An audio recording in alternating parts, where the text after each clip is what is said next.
Hello my dear friends, good morning to all of you. I am MD Saif. I hope you all are fine and sorry for wishing you late. Very happy the holy month of Ramzan and Navratri. Today it is our third class of present indefinite and we will study today interrogative sentence. Interrogative sentence has two parts. It has divided into two parts. First is a beginning with helping verb and second is beginning with question word, that is called also WH family word, and interrogative word is also. Now it is a structure. Do, does will become first, after that subject, after that not, if it will negative then will come not, and after that V1 and object. Remember one thing, that where we use do, does and did always adopt V1. Then we need to remember this is a concept. When you have to find out the correct option, that time it will help you as a trick. Then today we will convert into English these sentences, and these sentences will be very easy, and you remember this because these are sentences. You remember these things, that these are sentences as interrogative, and interrogative sentences give the chance for giving answer. Okay now, then we need to firstly convert into English. How to convert as interrogative sentences into English, and after that converting again I will give you some sentences, only two sentences to solve and comment in comment box, and in the end I will learn some sentences how to use as a spoken. Here he will be at home now and some words are here. I will be decorate the sentences using these words, but today firstly we will care about the sentences and try to convert into English. Let's see here how to convert it into English. First we try to understand as positive, negative. When you will convert into negative, then of course it will easy to convert into interrogative. Okay, and if you convert into positive, then of course it will easy to convert into interrogative. Then because you know, if you want to if you are watching this video, then two videos are already uploaded, then you should watch that videos also. Then here kya, remember some tricks.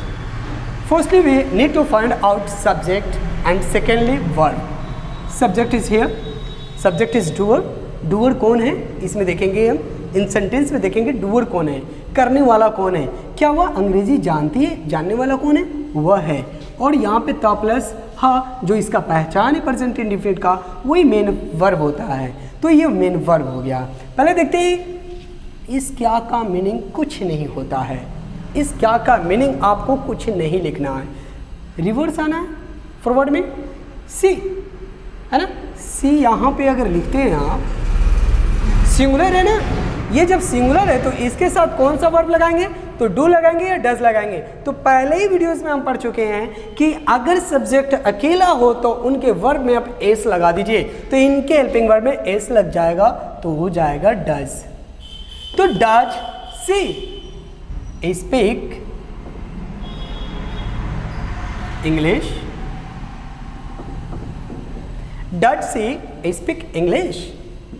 First हमको helping verb use करना है, secondly subject use करना है, third not अगर है तो use करना है, नहीं है तो नहीं यूज करना है, फिर V1 को लगाना है, फिर ऑब्जेक्ट जो आपका इंग्लिश है उस इंग्लिश को अटैच कर देना है. अब सेकेंड देखते हैं हम लोग. क्या आप सैफ सर को जानते हो, तो कौन जानने वाला कौन है, आप.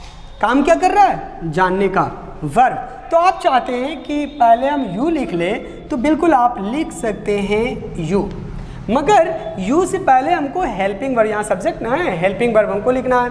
तो डू लिखे या डज लिखे, तो आई और यू, और आप कह सकते हो और प्लूरल के साथ आपको यूज करना पड़ता है विदाउट एस फॉर्म डू. तो हम यहाँ पे यूज करेंगे डू यू, जानना के इंग्लिश नो लिख देते हैं. डू यू नो, किनको जानते हैं आप, सैफ सर को. safe sir.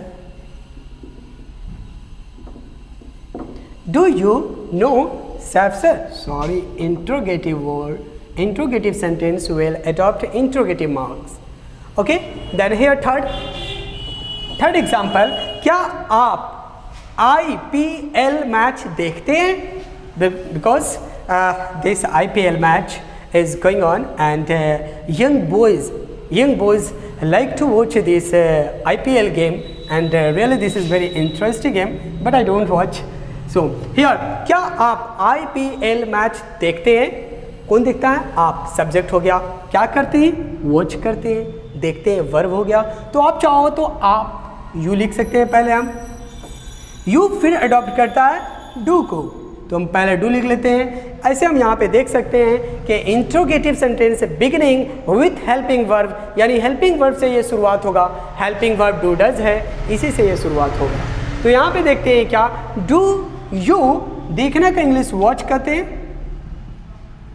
ऐसे सी भी होता है, लुक भी होता है, वॉच भी होता है देखने का इंग्लिश। और याद रहे कि जब भी आप कोई प्रोग्राम देखते हो, चाहे वो डायरेक्टली आप देखते हो, चाहे आप स्क्रीन पे देखते हो, तो उसके लिए आपको वॉच का प्रयोग करना पड़ता है। लुक का प्रयोग एक खोजने के सेंस में किया जाता है, जैसे कि आप ना किसी अपने फ्रेंड को ऐसे देख रहे हो, लुक है ना, just like you are looking your friend. ऐसे लुक फॉर मीन्स होता है खोजना, that is phrasal verb, that look for खोजना। Okay, then do you watch, क्या तुम देखते हो, क्या देखते हो IPL मैच, तो IPL match. Do you watch IPL match, Indian Premier League match. For example, क्या आप क्रिकेट खेलना जानते हो? क्या आप क्रिकेट खेलना जानते हो? ये something is different in this sentences. You see here subject is here and verb is here. पर यहाँ पे बोलते हैं क्रिकेट खेलना, कोई भी चीज़ करना आप जानते हैं तो उसमें हाउ टू का प्रयोग करते हैं। क्यों? क्योंकि वो काम कैसे किया जाता है आप वो जानते हैं। जैसे फर्स्ट वीडियोस में हमने पढ़ा था कि मैं अंग्रेज़ी बोलना जानता हूँ, मैं अंग्रेज़ी बोलना जानता हूँ, आई नो, मैं जानता हूँ अंग्रेज़ी बोलना मीन्स अंग्रेज़ी कैसे बोला जाता है। I know how to speak English. तो हमने यहाँ पे क्या यूज किया, I know how to speak English. क्यों? क्योंकि मैं कैसे बोलता हूँ इंग्लिश, वो मैं इंग्लिश कैसे बोला जाता है मैं वो जानता हूँ। तो सेम यहाँ पे भी है, क्या आप क्रिकेट खेलना जानते हैं? आपका इंग्लिश डू यू लिखे तो यू के साथ डू लगता है। Do you know how to cricket खेलना, play, how to play cricket. Do you know how to play cricket, क्या आप क्रिकेट खेलना जानते हो? क्या आप साइकिल चलाना जानते हो? Do you know how to pedal bicycle और साइकिल। क्या आप कार चलाना जानते हो? Do you know how to drive a car. क्या आप बाइक चलाना जानते हो? Do you know how to drive a bike. Just like you can take example and convert into English by through speaking. Okay, next fifth example, क्या वह आपसे बात करना चाहती है? वह है सब्जेक्ट, चाहता प्लस हाँ है हमारा वर्ब। तो वह चाहती है, लड़की है, तो सी, और सी के लिए आप क्या यूज़ करेंगे? डज, क्योंकि वो सिंगुलर है। डज सी, वहाँ पे यूज़ करेंगे ता प्लस हाँ, वर्ब फॉर्म को यूज़ करेंगे। Does she want to talk, does she want to talk to you. किसी से बात करने के लिए टॉक के साथ टू का प्रयोग करते हैं। ये फॉर्म आप याद करेंगे, टॉक प्लस टू का यूज़ करते हैं। आप यहाँ पे TAM, talk plus to. Talk to you, मुझसे बात करो, टॉक टू मी। उससे बात करो, टॉक टू हिम। मोहन से बात करो, टॉक टू मोहन। रोहन से बात करो, टॉक टू रोहन। ओके ना, देन टॉक के साथ टू लगता है।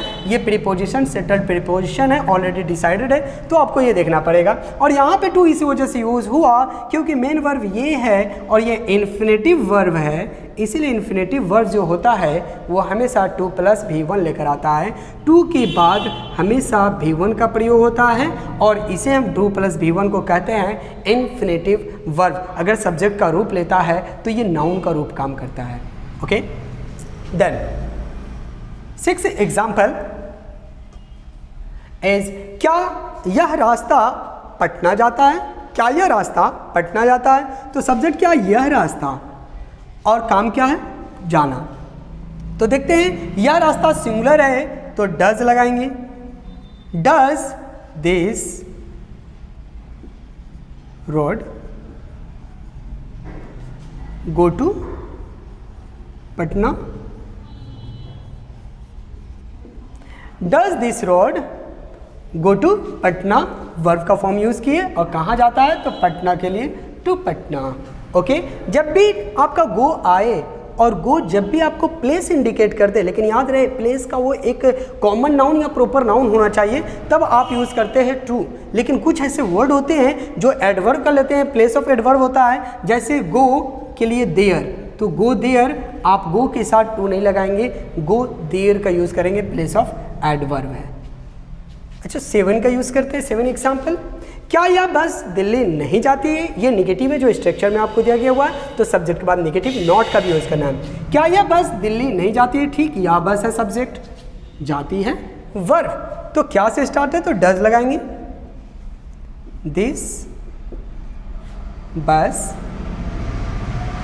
डज दिस बस, सब्जेक्ट के बाद नॉट लगा दें, नॉट गो टू दिल्ली।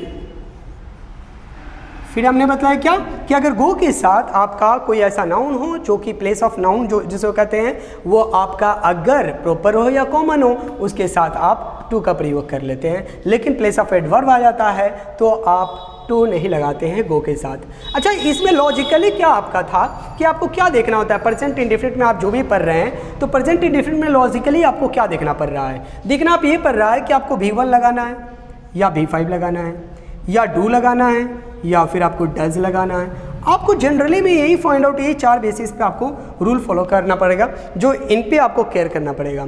तो हमको याद क्या करना पड़ रहा है, सिंगुलर और प्लूरल, यानी आई यू और प्लूरल अगर हो तो डू लगाना है बिना एस वाले फॉर्म, तो बिना एस वाला V1 होता है, एस वाला फॉर्म V5 होता है, बिना एस वाला हेल्पिंग वर्ब डू होता है, बिना एस वाले हेल्पिंग वर्ब डज होता है, और डू मेन वर्ब भी होता है, डू मीन्स करना भी होता है, और डज मेन वर्ब भी होता है, V5 होता है, ये V1 होता है।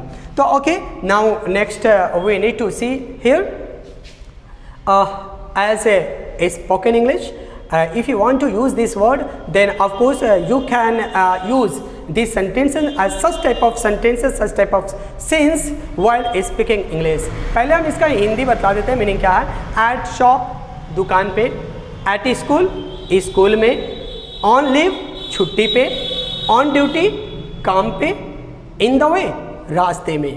तो इसका लॉजिक क्या है, एट शॉप, दुकान पे, और at school, at station, station पे, एट एयरपोर्ट, एयरपोर्ट पे, तो एट प्रीपोजिशन एट का प्रयोग करते हैं। लिव के लिए ऑन का प्रयोग करते हैं, ऑन ड्यूटी करते हैं, और पिकनिक पे भी है तो ऑन पिकनिक का यूज़ करते हैं, और टूर पे भी है तो ऑन टूर का यूज़ करते हैं। चले जाओ देखते हैं इसका हिंदी क्या होगा। He will be at home now, वह अभी घर पर होगा। ओके, हा का साउंड आता है तो हम समझ लेते हैं प्रेजेंट है, घ का साउंड आता है फ्यूचर है। इन दोनों का साउंड करना है तो ज़्यादातर हम समझ लेते हैं कि वो पास्ट है, जब पास्ट पढ़ेंगे तो आपको समझ में आएगा। तो यहाँ पे देखते हैं विल है, घ का साउंड आ जाएगा, फ्यूचर है, वह अभी घर पर होगा, he will be at home, ये मेन वर्ब का काम कर रहा है। बी का मीनिंग होता है होना, बनना या फिर रहना, तो होगा, तो विल बी होगा, विल बी कहाँ पे, एट होम, घर पर होगा। कब, अभी होगा, कौन होगा, वह होगा, तो ही वह विल बी होगा एट होम नाउ, अभी घर पर। तो उसी तरह आप यूज़ यहाँ पे कर सकते हैं, ही will be at shop now, he will be at shop now, he will be at school now, he will be on live now, he will be on duty now, he will be in the way now, वह अभी रास्ते में होगा, he will be in the way now, वो duty पे होगा, he will be on duty now, वो duty पे होगा। वो छुट्टी पे होगा, he will be on duty, he will be on duty, sorry he will be on leave, वो छुट्टी पे होगा। वो अभी छुट्टी पे होगा, he will be on leave now. वह अभी स्कूल में होगा, he will be at school now, या वह स्कूल में होगा, he will be at school. वह दुकान पे होगा, he will be at shop, वह अभी दुकान पे होगा, he will be at shop now. Okay my dear, then today I am going to give you two words, two sentences you need to translate into English and comment in comment box. Okay,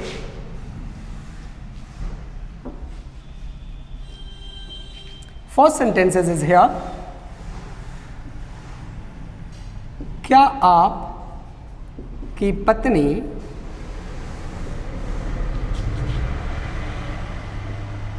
चाय बनाना जानती है?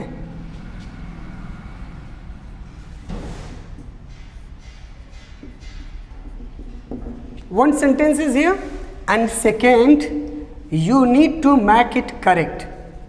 Okay,